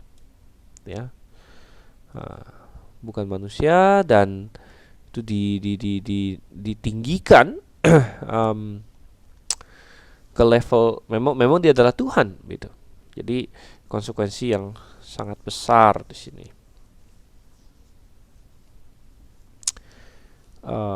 Kemudian nama Roh Kudus disetarakan dengan Bapa dan Putra dalam salam, misalnya 2 Korintus 13 ayat 13, kasih karunia, atau ayat 14 dia lagi ya, kasih karunia Tuhan, ayat 13 kasih karunia Tuhan Yesus Kristus dan kasih Allah dan persekutuan Roh Kudus. Jadi perhatikan ya, ada Tuhan Yesus Kristus, ada Allah, kemudian ada Roh Kudus. Jadi mengindikasikan kesetaraan di antara ketiganya. Ini juga adalah bukti dari keilahian Yesus ya. Bukan hanya itu, juga di dalam formula baptisan Matius 28 ayat 19 ya, muncul dalam nama Bapa, Anak dan Roh Kudus. Jadi ini juga menyatakan kesetaraan mereka. Demikian juga pemberian berkat bagi jemaat di dalam 1 Korintus 12 ayat 4 misalnya. Ada rupa-rupa karunia tapi satu roh, rupa-rupa pelayanan tetapi satu Tuhan. Jadi ada roh, satu Tuhan, dan ada berbagai-bagai perbuatan ajaib tetapi Allah adalah satu yang mengerjakan semua. Ya, jadi Allah adalah satu, ada satu roh, satu Tuhan, dan satu Allah di sini. Oke, itu cukup jelas. Dan di poin terakhir, poin 5 mengenai keilahian Roh Kudus, kita melihat bahwa kalau kita membandingkan PL dan PB, ya, Perjanjian Lama dan Perjanjian Baru, maka kita mendapatkan bahwa Roh Kudus disebut Jehovah. Dan Jehovah kita tahu adalah nama Tuhan, dengan cara membandingkan beberapa perikop. Misalnya, kita akan lihat di sini Yesaya dibandingkan dengan Kisah Rasul, Yeremia dibandingkan dengan Ibrani, dan Keluaran dibandingkan dengan Ibrani. Oke, Pak Stanley bilang suaranya tiba-tiba hilang. Bagaimana dengan yang lain? Apakah suaranya hilang? Oh, sepertinya Pak Stanley yang ini ya, yang logout, terputus koneksinya. Ya, oke. Dan memang kadang-kadang muncul masalah-masalah teknis. Oke, coba kita bandingkan sekarang ya. Kita bandingkan. Yang pertama tadi apa? Yesaya 6 ayat 5. Yesaya 6 ayat 5. Lalu kataku, celakalah aku binasa, sebab aku ini seorang yang najis bibir, aku tinggal di tengah-tengah bangsa yang najis bibir, namun mataku telah melihat Sang Raja, yakni Tuhan SWT. Perhatikan bahasa Indonesia, ketika dia memakai Tuhan dengan huruf besar semua seperti ini, ya Lord, ini dari kata Jehovah sebenarnya, dari kata Jehovah, ya. Ini dia Jehovah. Oke.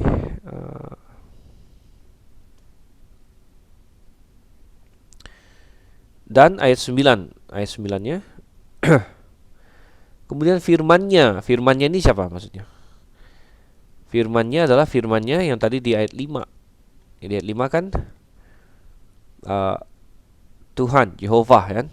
Jehovah semesta alam. Jadi di ayat 9 firmannya, firman siapa? Firman Jehovah. Jadi ayat 9 adalah firman Jehovah, pergilah katakanlah pada bangsa ini, dengarlah sungguh-sungguh tapi mengerti jangan, lihatlah sungguh-sungguh tapi menanggap jangan. Ini adalah firman Jehovah. Tapi kalau kita bandingkan di dalam Kisah Rasul 28 ayat 25, Paulus berkata, tepatlah firman yang disampaikan Roh Kudus kepada nenek moyang kita dengan perantara Nabi Yesaya, pergilah kepada bangsa ini dan katakanlah kamu akan mendengar dan mendengar. Jadi ini mengutip tadi Yesaya 6 ayat 9 dan 10. Dan ini disampaikan Roh Kudus. Sedangkan tadi kita lihat di dalam Yesaya itu adalah firman-Nya Jehovah. Jadi dalam Yesaya dinyatakan firman Jehovah, di dalam Kisah Rasul dikatakan sebagai disampaikan oleh Roh Kudus. Ya, dan yang lain mirip-mirip seperti itu. Saya rasa kita tidak akan ini tidak usah lihat semuanya.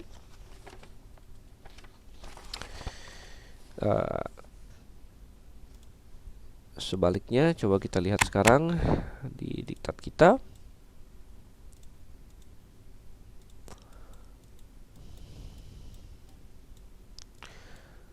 Oke, sekarang kita mau masuk ke C sekarang ya, C. Kita ingin melihat bagaimana kata Allah ya dipakai di kata roh, maksudnya. Bagaimana kata roh dipakai di dalam Alkitab. Jadi kata roh tidak selalu mengacu kepada Roh Kudus. Nah, ini harus kita hati-hati. Roh bisa dipakai untuk mengacu kepada Allah. Allah ya, dalam Yohanes 4 ayat 24. Kita lihat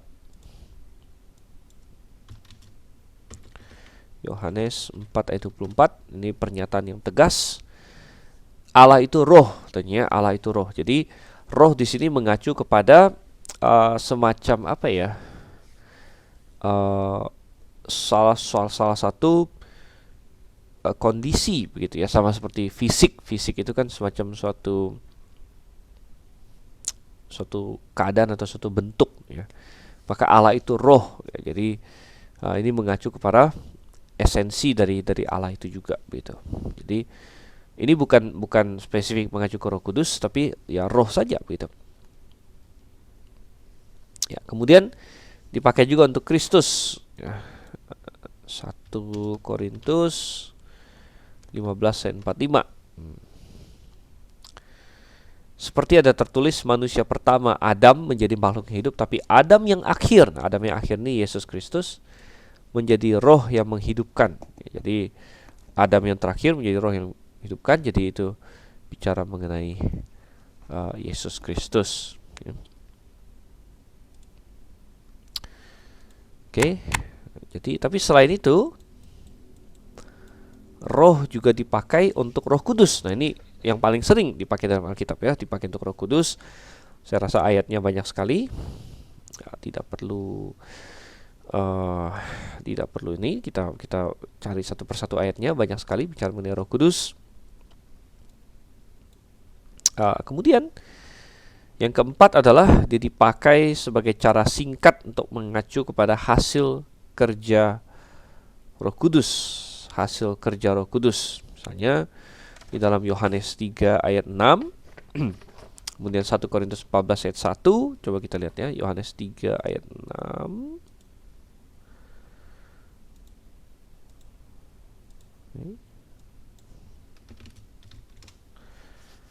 Apa yang dilahirkan dari daging adalah daging, apa yang dilahirkan dari roh adalah roh. Jadi menyatakan hasil kerja dari Roh Kudus disebut roh juga. 1 Korintus 14 ayat 1, kejarlah kasih itu dan usahakanlah dirimu memperoleh karunia-karunia roh. Sebenarnya dalam bahasa aslinya kata karunia-karunia di sini tidak ada ya. Makanya dalam King James Version, ini saya sukanya King James itu kalau dia suatu kata yang ditambahkan ya tanpa ada di aslinya, dia kasih garis miring italics untuk menandakan bahwa ini ditaruh di sini untuk mempermulus. Tapi sebenarnya dalam bahasa aslinya tidak ada ya. Karena sebenarnya dari kata pneumatika. Jadi secara literal adalah kejarlah kasih itu dan usahakanlah diri memperoleh yang rohani-rohani gitu ya, pneumatika yang rohani-rohani gitu. Jadi disebut karunia-karunia roh di sini. Ya, dan kalau kita lihat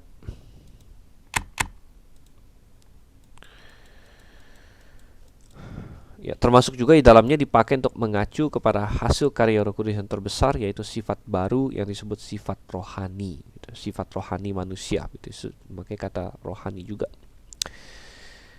Kemudian kata roh juga dipakai untuk mengacu kepada salah satu bagian dari trikotomi manusia. Jadi manusia punya tubuh, roh, dan jiwa. Jadi roh bisa mengacu pada Allah, roh bisa mengacu pada Kristus, roh bisa mengacu pada Roh Kudus, roh bisa mengacu pada hasil kerja Roh Kudus, roh bisa mengacu kepada salah satu bagian dari manusia. Oke, itu saya rasa sangat jelas sekali.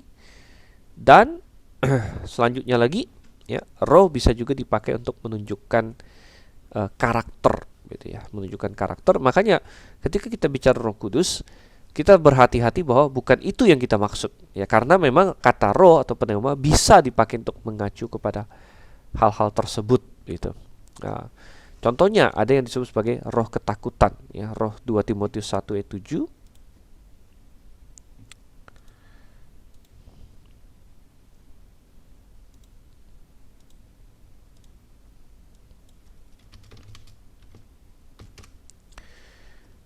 Dikatakan di sini, sebab Allah memberikan kepada kita bukan roh ketakutan, bukan roh ketakutan. Jadi ya, ini mengacu ke macam suatu sifat atau suatu karakter juga, begitu ya.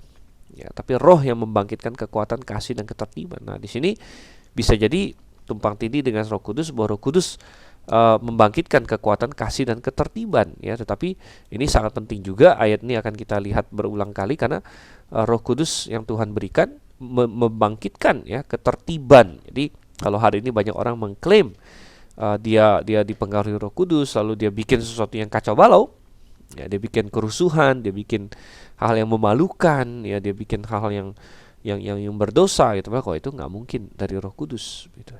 Atau dia bikin sesuatu yang kacau balau juga tidak mungkin, karena ayat ini berkata Allah memberikan pada kita roh yang membangkitkan kekuatan, kasih, dan ketertiban, ya. Oke, kemudian ada roh lemah lembut, 1 Korintus 4 ayat 12. 1 Korintus 4 ayat 12.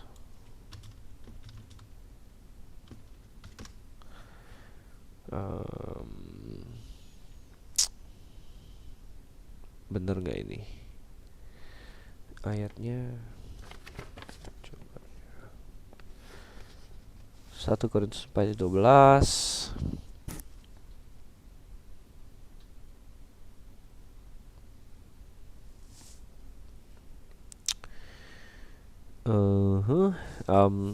Sepertinya bukan, ya.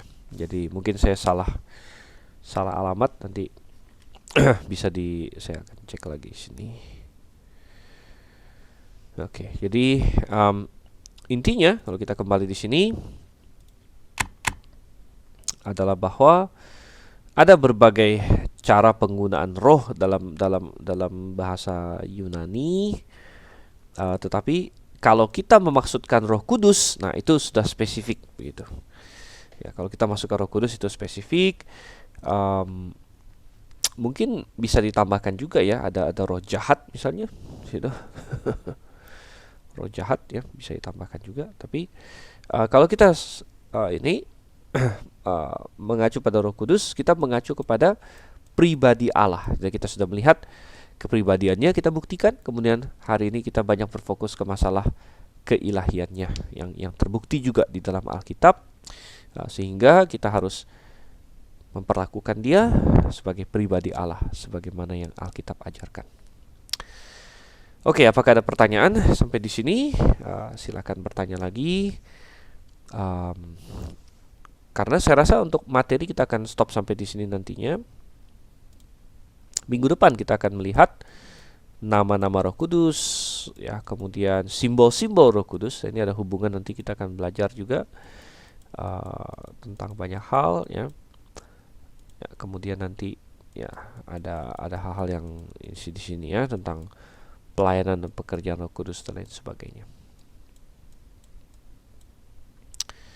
Oke, ada pertanyaan? Masih ada sedikit waktu dan oke.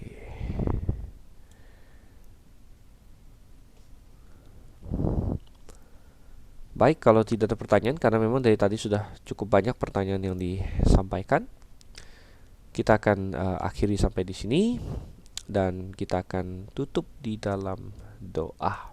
Baik, mari kita berdoa. Bapa di surga, kami mengucap syukur Tuhan untuk kasih setia kepada kami, dan tolonglah kami supaya kami dapat menyerap dan memahami tentang Roh Kudus. Ya, karena Roh Kudus ada di dalam masing-masing kami yang percaya kepadamu. Dia menyertai kami, dia maha hadir, dan dia adalah Allah sendiri. Dan kiranya engkaulah dan Roh Kuduslah yang mengajar kami, Tuhan. Pimpin, sertai umatmu dalam pekerjaan dan selanjutnya. Kami berdoa nama Yesus Kristus. Amin. Oke, baik. Selamat malam saya ucapkan, dan minggu depan kita akan ketemu lagi. Kalau Anda ketinggalan ataupun terlempar keluar atau bagaimana tadi gitu ya, silakan cek rekaman kita masing-masing. Baik, saya akan stop recording kita. Jadi sekali lagi sampai ketemu.